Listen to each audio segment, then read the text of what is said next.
Hello dear students, आज हम दो डिजीज़ को कवर करेंगे, एक न्यूमोनिया और दूसरी कॉमन कोल्ड। देखिए, न्यूमोनिया के बारे में सबसे पहले आपको पता होना चाहिए कि न्यूमोनिया किसके कारण फैलता है। तो न्यूमोनिया जो है इसका कॉजेटिव एजेंट है बैक्टीरिया। कॉजेटिव एजेंट का मतलब होता है जो उसको फैलाता है। सो इसको फैलाने वाले दो बैक्टीरिया के नाम आपको ध्यान रखने हैं। एक है स्ट्रेप्टोकोकस न्यूमोनियाई,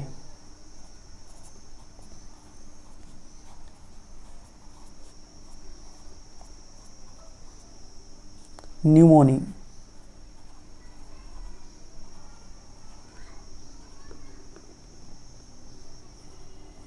और दूसरा बैक्टीरिया है हीमोफिलस इन्फ्लुएंजी।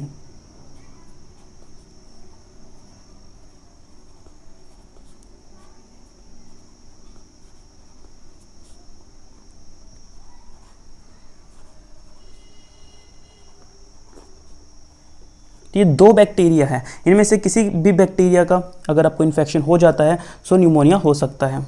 अब बात करते हैं मेजर इन्फेक्टेड ऑर्गन।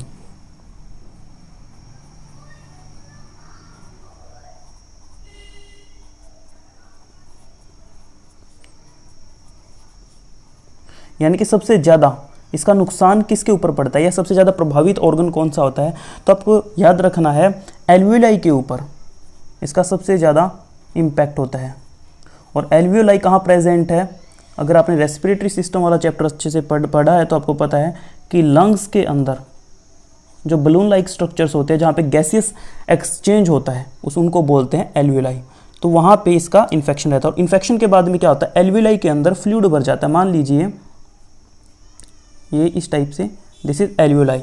तो एल्वियोलाई के अंदर क्या होता है, लाइक दिस, ऐसे फ्लूइड भर जाता है और जब फ्लूइड भर जाता है तो सांस लेने में दिक्कत होती है, रेस्पिरेटरी प्रॉब्लम होती है। So this is fluid filled alveoli.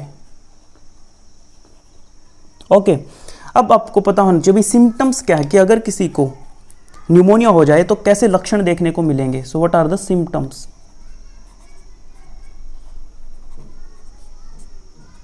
तो इसमें क्या रहता है कि बुखार अक्सर बना रहता है, फीवर, चिल्स यानी कि कंपकंपी होना, खांसी आना दैट इज कफ, और अक्सर सिर में दर्द रहता है यानी कि हेडेक।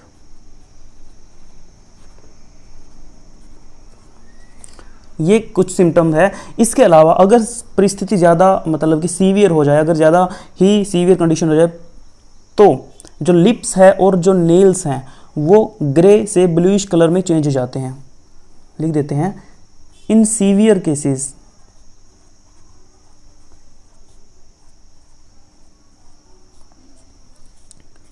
लिप्स एंड नेल्स, इनका कलर चेंज हो जाता है।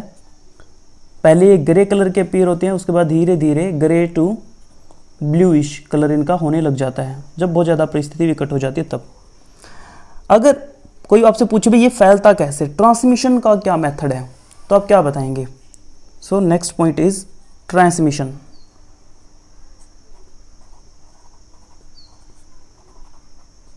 तो ये बिल्कुल वैसे ही फैलता है जैसे कि कोई आम जुखाम वगैरह फैलते हैं, बिल्कुल ये भी वैसे ही फैलता है। मान लीजिए कोई इन्फेक्टेड पर्सन है, अगर उसको छींक आती है तो जो ड्रॉपलेट्स होंगे वो हवा के अंदर जाएंगे और उन ड्रॉपलेट्स, मान उसके सामने जो भी व्यक्ति खड़ा होगा वो ड्रॉपलेट्स को अपने रेस्पिरेशन में लेगा और फिर उसको भी इन्फेक्शन हो जाएगा। ठीक है, सो इन्फेक्शन कैसे होता है? Bye inhaling droplets released by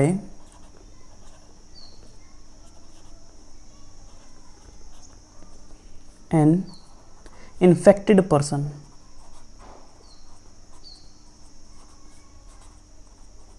एक तो ये हो सकता है, और मान लीजिए उसने खांसने छींकने के बाद जिस बर्तन को या किसी चीज़ को हाथ लगाया उसको आप डायरेक्ट टच कर देते हो तो भी ये आपको हो सकता है।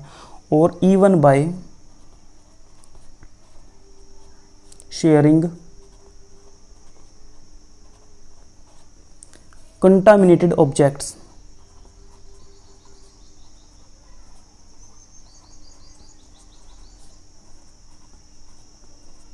इस टाइप से न्यूमोनिया फैलता है। ठीक है, अब बात करते हैं नेक्स्ट डिजीज़ के बारे में, that is common cold.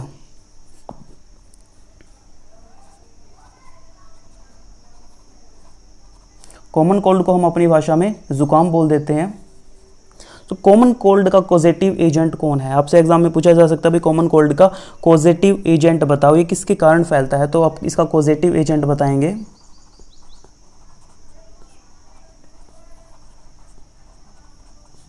Reno virus. Actually Reno virus लिखने के बजाय रीनो वायरसेस लिखना ज़्यादा बेटर है, क्योंकि ये एक ग्रुप ऑफ वायरस है। Reno viruses it's a group of virus.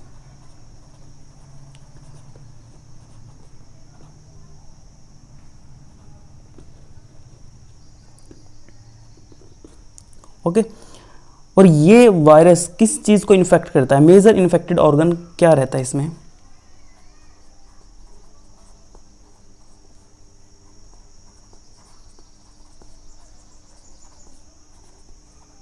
अब देखो, न्यूमोनिया में हमने बताया भाई एल्वियोलाई पे ज़्यादा नुकसान पड़ता है, और एल्वियोलाई जो है वो लोअर रेस्पिरेटरी पार्ट में आता है, या आप बोल सकते हो लोअर रेस्पिरेटरी ट्रैक्ट का एक हिस्सा है। बट नोज़ जो है, ट्रैकिया जो है, ये अपर रेस्पिरेटरी ट्रैक में आते हैं। तो कॉमन कोल्ड में क्या होता है कि नोज़ में सबसे ज़्यादा इसका प्रभाव रहता है, and upper respiratory tract, upper respiratory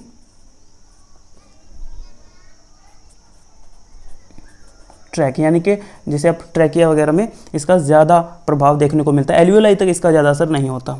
ठीक है, और लंग्स तक तो बिल्कुल नहीं। सब लिख भी देते हैं, बट नोट लंग्स। ये दोनों में डिफरेंस रहता है, वायरस भी दोनों का अलग है। हाँ, न्यूमोनिया बैक्टीरिया के कारण फैलता है, जुकाम जो है वो एक वायरस के कारण फैलता है। अब सिम्टम्स की बात करें, लक्षण क्या रहते हैं? तो इसमें कुछ अलग बताने वाली बात नहीं है, एवरीबडी नोज कि जुकाम के सिम्टम कैसे होते हैं। इसमें क्या आता है? नेजल कंजेशन, यानी कि नाक बहती रहती है, congestion and discharge. Sore throat, गला खराब रहता है। इसके अलावा खांसी होना, सिर दर्द होना, हेडेक, और हल्का बुखार रहना। हल्का बुखार यानी कि माइल्ड फीवर, और ये लगभग 3 to 7 डेज तक चलता है, डिपेंड करता है person to person, immunity to immunity. ठीक है, so last for 3 to 7 days. अब वही पॉइंट है नेक्स्ट, ट्रांसमिशन कैसे होता है? तो ट्रांसमिशन अब मैं यहाँ पे नहीं लिखने वाला, क्योंकि जैसे न्यूमोनिया फैलता है बिल्कुल वैसे ही इसका भी ट्रांसमिशन होता है, कि अगर आप इन्फेक्टेड पर्सन के बिल्कुल सामने हैं, उससे डायरेक्ट बातचीत कर रहे हैं, तो वो बोलेगा, तो उससे जो ड्रॉपलेट्स होंगे वो आप जब आपके रेस्पिरेशन में जाएंगे आपको भी इन्फेक्शन हो जाएगा। या उसने अगर किसी चीज़ को टच किया है और उसको आप डायरेक्ट टच कर रहे हो तो ये आपको हो सकता है। तो इस टाइप से इन्फेक्टेड पर्सन से ये आप तक फैल सकता है, स्नीजिंग के ज़रिए, कफिंग के ज़रिए, डायरेक्टली और इनडायरेक्टली। ओके, तो ट्रांसमिशन बिल्कुल सेम रहेगा जैसे कि न्यूमोनिया का था। अब ट्रांसमिशन के बाद आपको एक पॉइंट नोट करना है, जो कोई एनसीईआरटी वगैरह का टॉपिक तो नहीं है, बट फिर भी मैं आपको बताना चाहता हूँ। देखिए, जब जुकाम होता है, आप जब डॉक्टर के पास जाते हैं ना, तो एक पॉइंट नोट करो भाई, कॉमन कोल्ड एक वायरल डिजीज़ है।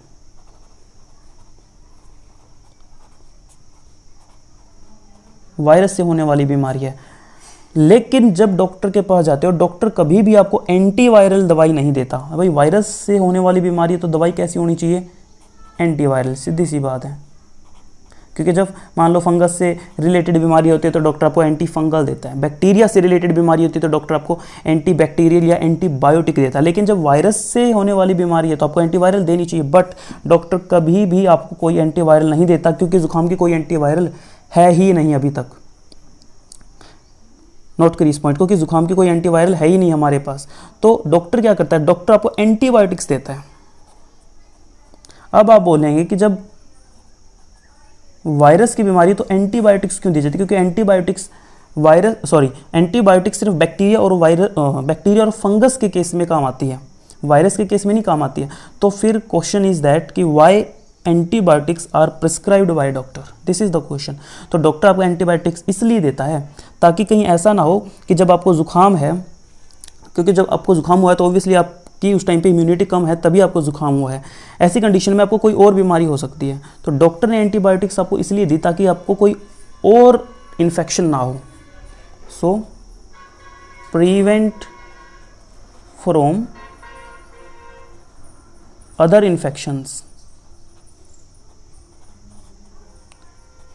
भाई चलो जुकाम तो आप ठीक नहीं कर सकते, डॉक्टर सोचता है, लेकिन आप इसको ऐसी दवाई दे देते हैं कि इसको कोई और बीमारी ना हो जाए, क्योंकि इस टाइम पे इसकी इम्यूनिटी कमज़ोर है, ठीक है। तो इसलिए वो आपको एंटीबायोटिक प्रिस्क्राइब करता है।